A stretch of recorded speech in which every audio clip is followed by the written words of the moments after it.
പശ്ചിമേഷ്യ ഒന്നാകെ ഗ്രസിച്ച വൻ യുദ്ധാഗ്നി കൂടുതൽ ഭയാനകമായ അവസ്ഥയിലേക്ക് വഴിമാറുകയാണ്. മധ്യപൂർവ്വദേശത്തുടനീളമുള്ള അമേരിക്കൻ സൈനിക കേന്ദ്രങ്ങൾ ലക്ഷ്യമാക്കി ഇറാൻ തങ്ങളുടെ ആക്രമണം അതിരൂക്ഷമാക്കിയിരിക്കുകയാണ്. കുവൈറ്റിലെയും ബഹ്റൈനിലെയും പ്രധാന US പ്രതിരോധ ശൃംഖലകളും വ്യോമ പ്രതിരോധ സംവിധാനങ്ങളും തകർത്തെറിഞ്ഞതായി Iran Islamic revolutionary guard corps അവകാശപ്പെട്ടു. അമേരിക്കയുടെ കണ്ണുകളും കാതുകളുമായി പ്രവർത്തിക്കുന്ന അത്യാധുനിക റഡാറുകളും ഉപഗ്രഹ ആശയവിനിമയ കേന്ദ്രങ്ങളും തകർത്തുകൊണ്ട് വരാനിരിക്കുന്ന വലിയ ആക്രമണങ്ങൾക്ക് വഴിയൊരുക്കുകയാണ് ടെഹ്റാൻ. ഇറാനിലെ തന്ത്രപ്രധാന തീരദേശ മേഖലകളിൽ അമേരിക്ക തുടർച്ചയായ 10ാം രാത്രിയും ബോംബാക്രമണം നടത്തുന്നതിനിടെയാണ് ഇറാന്റെ ഭാഗത്തു നിന്ന് ഈ കടുത്ത തിരിച്ചടി ഉണ്ടാകുന്നത്. ഇറാന്റെ അർദ്ധ ഔദ്യോഗിക വാർത്താ ഏജൻസിയായ തസ്നീം പുറത്തുവിട്ട IRGCയുടെ പ്രസ്താവന പ്രകാരം കുവൈറ്റിലെ അഹമ്മദ് അൽ ജാബർ വ്യോമതാവളത്തിന് നേരെയാണ് വൻതോതിലുള്ള പ്രഹരമുണ്ടായത്. ഈ താവളത്തിൽ സ്ഥാപിച്ചിരുന്ന അമേരിക്കയുടെ മുൻകൂട്ടി മുന്നറിയിപ്പ് നൽകുന്ന റഡാർ, മിസൈൽ ഡിഫൻസ് റഡാർ, തന്ത്രപ്രധാനമായ FPS-117 റഡാർ എന്നിവ പൂർണ്ണമായി നശിപ്പിച്ചതായി ഇറാൻ വ്യക്തമാക്കുന്നുണ്ട്. റഡാറുകൾക്ക് പുറമെ ലോകത്തിലെ തന്നെ ഏറ്റവും ശക്തമായ വ്യോമ പ്രതിരോധ സംവിധാനങ്ങളിൽ ഒന്നായി കണക്കാക്കപ്പെടുന്ന അമേരിക്കയുടെ പാട്രിയറ്റ് മിസൈൽ ഡിഫൻസ് സിസ്റ്റവും ആക്രമണത്തിൽ തകർക്കപ്പെട്ടു. ഇതോടൊപ്പം അമേരിക്കൻ സൈന്യത്തിന്റെ വ്യോമ പ്രതിരോധ പ്രവർത്തന ഏകോപനത്തിന് സഹായിക്കുന്ന ഉപഗ്രഹ ആശയവിനിമയ കേന്ദ്രവും ചാരമാക്കിയതായി IRGC അവകാശപ്പെടുന്നുണ്ട്. മേഖലയിലെ അമേരിക്കൻ വ്യോമ പ്രതിരോധ ശൃംഖലയെ പൂർണ്ണമായും നിഷ്ക്രിയമാക്കുക എന്ന ലക്ഷ്യത്തോടെയാണ് ഇറാൻ ഈ നീക്കം നടത്തിയത്. റഡാറുകളും സാറ്റലൈറ്റ് ലിങ്കുകളും തകരുന്നതോടെ അമേരിക്കയ്ക്കും സഖ്യകക്ഷികൾക്കും കടന്നുവരുന്ന മിസൈലുകളെയും ഡ്രോണുകളെയും മുൻകൂട്ടി കണ്ടെത്താൻ സാധിക്കാതെ വരും. ഇനി വരാനിരിക്കുന്ന കൂടുതൽ ശക്തമായ മിസൈൽ ഡ്രോൺ ആക്രമണങ്ങൾക്ക് മുന്നോടിയായുള്ള തന്ത്രപരമായ മുൻകൈയാണ് ഇതെന്നാണ് വിദഗ്ധർ പറയുന്നത്. ബഹ്റൈനിലെ US സൈനിക താവളങ്ങളെയും അമേരിക്കൻ നാവികസേനയുടെ കേന്ദ്രങ്ങളെയും ലക്ഷ്യമിട്ട് സമാനമായ രൂക്ഷമായ ആക്രമണങ്ങൾ നടന്നിട്ടുണ്ട്.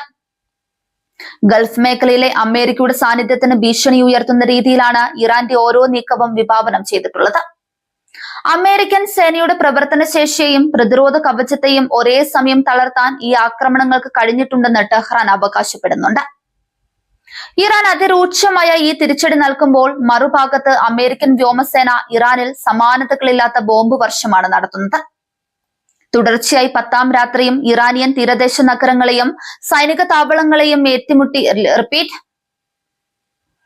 തുടർച്ചയായി 10ാം രാത്രിയും ഇറാനിയൻ തീരദേശ നഗരങ്ങളെയും സൈനിക താവളങ്ങളെയും ലക്ഷ്യമിട്ട് പെന്റഗൺ ശക്തമായ ആക്രമണം അഴിച്ചുവിട്ടു. കടുത്ത ഏറ്റുമുട്ടലുകളാണ് ഈ മേഖലയിൽ റിപ്പോർട്ട് ചെയ്യപ്പെട്ടത്. ഇറാന്റെ തന്ത്രപ്രധാന തുറമുഖ നഗരമായ ബന്ദർ അബ്ബാസ്, സിരിക്, ഗേഷൻദ്വീപ്, ചബ്ഹാർ, കൊണാരക് എന്നീ പ്രദേശങ്ങളിലാണ് അമേരിക്കയുടെ ബോംബറുകൾ കനത്ത നാശനഷ്ടം വിതച്ചത്. പേർഷ്യൻ ഗൾഫിലേക്കും ഒമാൻ ഉൾക്കടലിലേക്കുമുള്ള ഇറാനിയൻ പ്രവേശന കവാടങ്ങളായ ഈ പ്രദേശങ്ങളിൽ തുടർച്ചയായി വൻ സ്ഫോടനങ്ങളാണ് കേൾക്കുന്നത്. ഇറാന്റെ നാവികശേഷിയെയും തീരദേശ പ്രതിരോധത്തെയും തകർക്കുകയാണ് US ലക്ഷ്യം. കുവൈറ്റിലെ അഹമ്മദ് അൽ ജാബർ വ്യോമതാവളം തകർന്നത് അമേരിക്കയ്ക്ക് വലിയ ആഘാതമാണ്. ഗൾഫ് മേഖലയിലെ US വ്യോമസേനാ നീക്കങ്ങളുടെ പ്രധാന കേന്ദ്രങ്ങളിൽ ഒന്നാണിത്. ഇവിടുത്തെ പേട്രിയറ്റ് സംവിധാനം തകർന്നതോടെ കുവൈറ്റിലെയും സമീപ രാജ്യങ്ങളിലെയും മറ്റ് അമേരിക്കൻ താവളങ്ങൾ ഇറാന്റെ മിസൈലുകൾക്ക് മുൻപിൽ പൂർണ്ണമായും തുറന്നിടപ്പെട്ട അവസ്ഥയിലായി മാറിയിരിക്കുകയാണ്.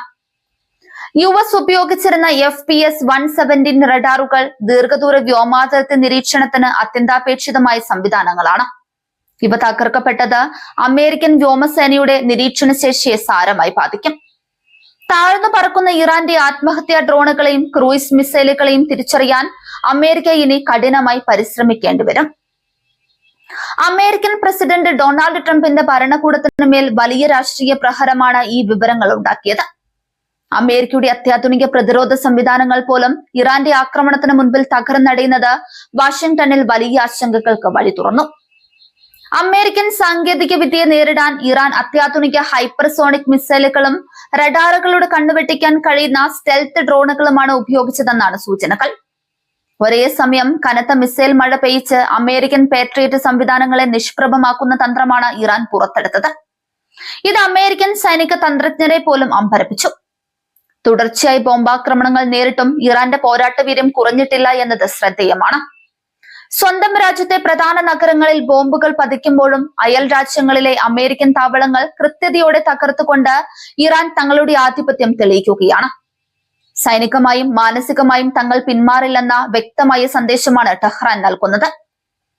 ബഹ്റൈനിലെയും കുവൈറ്റിലെയും US താവളങ്ങൾ തകർത്തതിലൂടെ അമേരിക്കയ്ക്ക് അഭയം നൽകുന്ന ഗൾഫ് രാജ്യങ്ങൾക്കും ഇറാൻ പരോക്ഷമായി മുന്നറിയിപ്പ് നൽകുന്നുണ്ട്. തങ്ങളുടെ മണ്ണ് ഇറാനെതിരെ ഉപയോഗിക്കാൻ അമേരിക്കയ്ക്ക് വിട്ടു നൽകിയാൽ കനത്ത വില നൽകേണ്ടി വരുമെന്ന് ടെഹ്റാൻ നേരത്തെ വ്യക്തമാക്കിയിരുന്നു.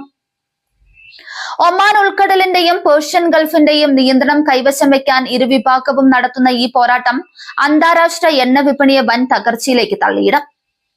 പെന്റഗൺ ഇറാന്റെ അവകാശവാദങ്ങളോട് പൂർണ്ണമായി പ്രതികരിച്ചിട്ടില്ലെങ്കിലും സ്വന്തം വ്യോമ പ്രതിരോധ നിരക്ക് സംഭവിച്ച തകരാറുകൾ പരിഹരിക്കാൻ തീവ്ര ശ്രമം നടത്തുന്നുണ്ട്.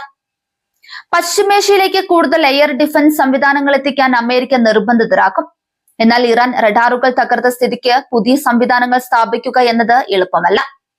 സിറിക്, ബന്ദർ അബ്ബാസ് മേഖലകളിൽ അമേരിക്ക നടത്തിയ ബോംബാക്രമണങ്ങളിൽ വലിയ തോതിലുള്ള നാശനഷ്ടങ്ങൾ സംഭവിച്ചിട്ടുണ്ടെന്നാണ് വിവരം.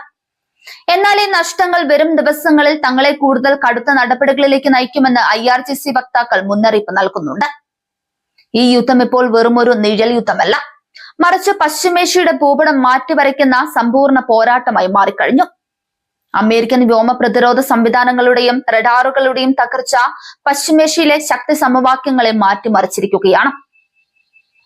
വരും മണിക്കൂറുകളിൽ ഇറാന് നേരെ കൂടുതൽ കടുത്ത ആക്രമണങ്ങൾക്ക് അമേരിക്ക തുനിഞ്ഞാൽ അത് കൂടുതൽ അമേരിക്കൻ താവളങ്ങളുടെ തകർച്ചയിലേക്കാവും നയിക്കുക. ഇരു രാജ്യങ്ങളും തമ്മിലുള്ള ഈ വിട്ടുവീഴ്ചയില്ലാത്ത പോരാട്ടം ലോകത്തെ വലിയൊരു സാമ്പത്തിക സൈനിക സങ്കീർണതയിലേക്ക് തള്ളിയിട്ടിരിക്കുകയാണ്.